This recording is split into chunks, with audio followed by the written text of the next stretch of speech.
Jornada de Restauração de Kelly Todd. Capítulo 9. Mudanças em mim. Julho de 2018. Eu peguei as 2 cópias de chaves do meu novo apartamento e entrei com minha mãe e meus filhos. Andei em volta do apartamento vazio, respirando o cheiro de tinta fresca e do novo carpete. As crianças correram ao redor, aproveitando o espaço pela falta de móveis. Poucos minutos depois, minha irmã tocou a campainha. O interfone me assustou, porque eu não estava acostumada e não estava esperando ninguém. Ela chegou feliz em me ver e estava entusiasmada por mim. Ela quis estar lá cedo o suficiente para orarmos em concordância pelo novo apartamento. Ela estava animada em ter feito aquilo antes de qualquer outro. Juntas, minha irmã Jode, minha mãe e eu oramos para que meu apartamento fosse abençoado comigo e meus filhos. Pouco tempo depois, outros membros da família chegaram para me ajudar a retirar as caixas da mudança e organizá-las. Enquanto esperamos pela chegada do James com a van, conversamos sobre os dias da nossa juventude e por 1 hora eu estava feliz em ter voltado para casa com a minha família. Ninguém perguntou sobre o James e o que havia acontecido conosco, e eu apreciei minha privacidade. Isso tudo fez aquele dia da mudança ser adorável. James chegou com alguns de seus amigos e familiares e juntos começamos a retirar as caixas de mudança da van. Cuidadosamente coloquei cada caixa etiquetada em seu respectivo cômodo para facilitar o desempacotamento. Na subida da escada, alguns dos amigos dele quebraram a mesa do meu computador, mas eu não deixei aquilo me incomodar. Reconheci que o inimigo usaria qualquer coisa para me fazer tropeçar. Mas eu estava determinada em andar em espírito, por mais difícil que fosse.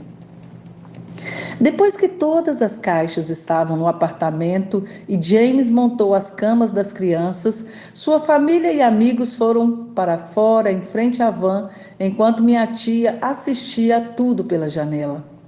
Como se viesse do nada, ela perguntou sobre minha relação com minha sogra, Raquel. Naturalmente, estranhei a razão de tal pergunta. Nunca havia dito nada a ela sobre a Raquel. Quando eu perguntei o porquê de ela querer saber, ela respondeu durante a mudança ter ouvido a Raquel dizer a alguém que estava feliz em se livrar de mim. Eu ri. Não estava nem um pouco chateada.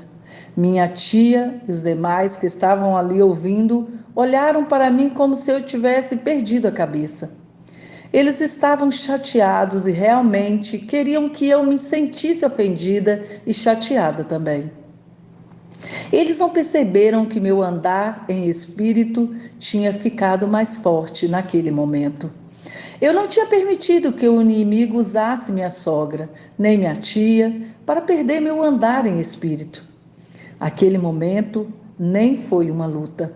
Atravessei com facilidade e estava feliz por isso. Minha mãe estava pronta para ir embora quando eu sugeri que cuidasse da cópia das chaves caso eu precisasse delas, e ela concordou.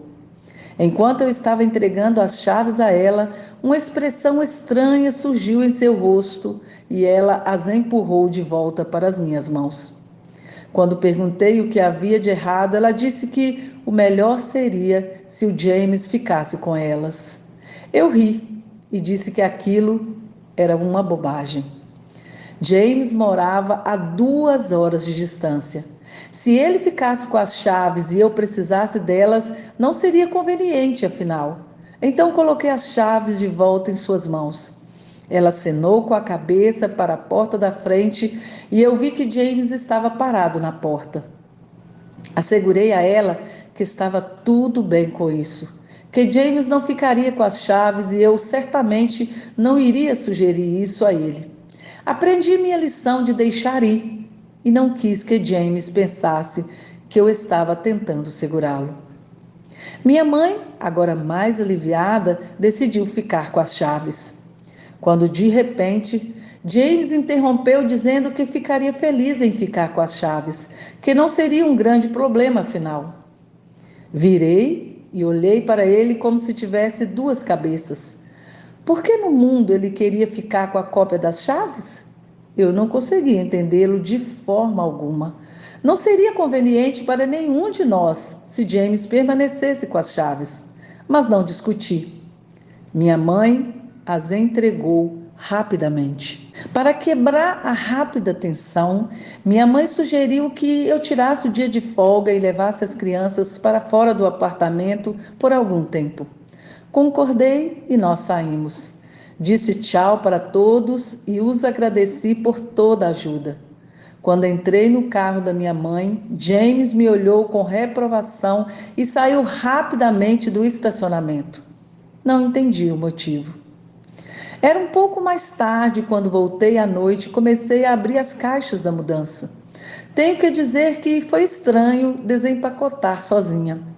Até então, eu havia me mudado com o James meia dúzia de vezes. Nós sempre pedíamos pizza e organizávamos as coisas da mudança juntos. Mas lá eu estava sozinha e não podia pedir pizza. Liguei o aparelho de som e ouvi um CD cristão que George havia recomendado. Tentei não pensar em James por um instante. Foquei em organizar as caixas. Ao longo da noite, acordei e me senti perdida em um lugar novo. Uma sensação que sentia em cada mudança. A primeira noite em um novo apartamento sempre me trazia mal-estar a mim e às crianças. Eu sabia que brevemente a Evelyn e Gabriel acordariam assustados, porque eles não estavam familiarizados com o novo ambiente. Sem conseguir dormir, acordei várias vezes e chequei o quarto deles. Também fiz questão de deixar a luz do banheiro acesa para iluminar o caminho até o meu quarto. Na manhã seguinte, saí da cama e orei como de costume, antes que as crianças acordassem. Eles dormiram a noite toda em paz e não acordaram nenhuma vez. Preparei o café da manhã das crianças e continuei a organização. Por volta do início da tarde, já tinha terminado de desempacotar tudo e percebi que as crianças pareciam satisfeitas com o novo lar. Para eles, eram como férias e estavam animados. Naquela tarde, alguns amigos e familiares apareceram e fiquei feliz em vê-los. Batemos papo um pouco até decidirem me deixar terminar a organização. Senti-me grata.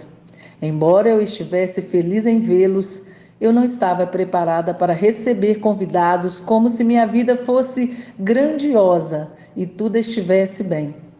Tanto quanto eles queriam que eu fosse a pessoa que fui quando era jovem. Eu não era mais aquela pessoa. Minha irmã Jode entendeu isso até certo ponto. Ela havia nascido de novo, 2 anos antes. No entanto, não estava convencida que eu devesse construir meu futuro reconciliando-me com James. Jode admitiu que estava chateada com James e que ela não sabia como controlar seus sentimentos de raiva em minha defesa. Ela estava chateada por mim e não sabia como perdoar James, mesmo sabendo que deveria. Tentei explicar a ela que James não era o único culpado e que eu tive minha parcela de culpa causando a nossa separação. Eu não queria deixar transparecer os detalhes do que havia acontecido entre James e eu. Sabia que quanto mais eu falasse, mais raiva ela teria. Ela teria uma justificativa para tudo o que eu fiz e culparia James por tudo. Eu claramente não queria isso. Agradeci a ela por ser uma irmã carinhosa e protetora, mas não era necessário. Comecei a explicar que o Senhor tinha me guiado pelo caminho, mas ela não estava convencida. Ela nunca tinha ouvido falar que o Senhor havia restaurado casamentos e para ela aquilo era impossível. Eu vi meu antigo eu nela e não a culpei por isso. Então, direto de sua boca, ela tinha admitido que era ignorante. Portanto, não poderia culpá-la, mas esperar que um dia eu fosse um exemplo vivo do que o Senhor fez em minha vida. Antes de sair, ela me convidou para visitar a sua igreja e eu concordei. Desde quando nasci de novo, eu tinha sido alimentada pelo website Encorajando Mulheres, programas cristãos e através da minha própria leitura da Bíblia e oração. Embora eu tivesse múltiplas formas de receber o pão, meu motivo principal era que eu queria que meus filhos estivessem recebendo uma parte do pão espiritual. Eu sabia que frequentar uma igreja juntos poderia alcançar isso. Meu único problema foi encontrar onde ir. Esforcei-me para voltar à igreja católica ou ir a uma denominação qualquer. Expressei minhas preocupações para minha irmã e oramos para que o Senhor me guiasse.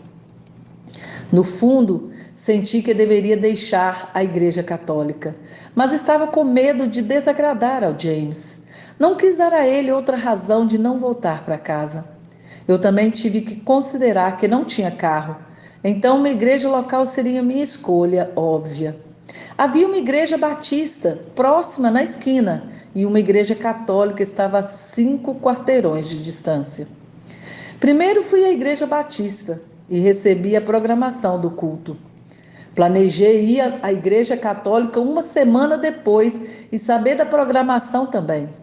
Mas como já tinha me comprometido a visitar a igreja da minha irmã, eu não me preocupei muito em saber sobre os horários dos cultos. Domingo, esperei a Jode me buscar e fomos conforme combinado. Assim que chegamos em sua igreja, todos vieram cumprimentá-la. Eles foram todos tão amigáveis. Gostei do fato de todos se conhecerem e eles pareciam genuinamente felizes em se ver. Fomos até o balcão porque o nível mais baixo já estava cheio.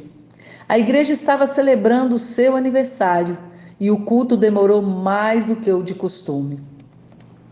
Não houve pregação naquele dia. Ao invés disso, membros da igreja cantaram várias canções, enquanto várias fotos dos anos anteriores eram mostradas. Gostei muito da celebração, mas fiquei um pouco desapontada pelo fato de não ter ouvido a palavra ser pregada. Minha irmã havia se esquecido da comemoração do aniversário e se desculpou. Ela me convidou a voltar e ouvir um sermão sempre que eu quisesse. Chegou a semana seguinte e decidi não comparecer a nenhum culto. Eu precisava esperar no Senhor para me dizer o que fazer. Nesse interim, confiei no meu pão celestial de fontes nas quais já havia investido e estava satisfeita. No final de julho, quase tudo estava desempacotado, mas havia ainda algumas caixas do James que eu não sabia o que fazer com elas. Ele raramente me ligava e, quando fazia, rapidamente chamava a Evelyn. Quando ela tinha acabado de falar, eu pegava o telefone e reconhecia que ela devolvia o telefone para mim. As primeiras vezes que ele ligou, ele dizia adeus e desligava abruptamente no caso de eu tentar começar uma conversa com ele. Ele não sabia que eu não queria conversar, mas também não me dava a oportunidade de provar isso. Depois de algumas ligações, ele então começou a dizer adeus e me permitia a oportunidade de responder antes de desligar. Eu estava agradecida que o Senhor tinha criado a oportunidade de mostrar a ele a minha mudança. Foi algo grandioso para mim, embora ele não tivesse se importado ou percebido. Eu tinha guardado todos os seus pertences em caixas como ele havia pedido. Então decidi colocá-las no grande armário da entrada, o armário do James. Lá tinha deixado tudo o que ele não havia levado ainda. James veio visitar as crianças 2 semanas após minha mudança. Perguntei a ele sobre as coisas guardadas, então o levei até o armário. Ele ficou surpreso em ver que suas coisas estavam juntas com alguns casacos de inverno das crianças. Não ousei dizer a ele que metade do armário do meu quarto estava vazio, esperando que seus pertences se juntassem aos meus. Ele fechou a porta e não disse uma palavra. Eu não pude ler sua expressão ou descobrir o que ele estava pensando. Imediatamente ele mudou de assunto e eu também o fiz. Sua visita foi curta. A Evelyn chorou quando ele foi embora. Por alguma razão, ele pareceu bravo ao sair e apenas saiu sem demonstrar qualquer emoção. Evelyn correu para a janela assistindo ele partir. Ela chorou. Então eu chorei. Odiei vê-la tão triste e odiei vê-lo saindo tanto quanto ela. Isaías 43:19. Eis que faço uma coisa nova. Agora sairá a luz. Porventura não a percebereis? Eis que porei um caminho no deserto e rios no ermo.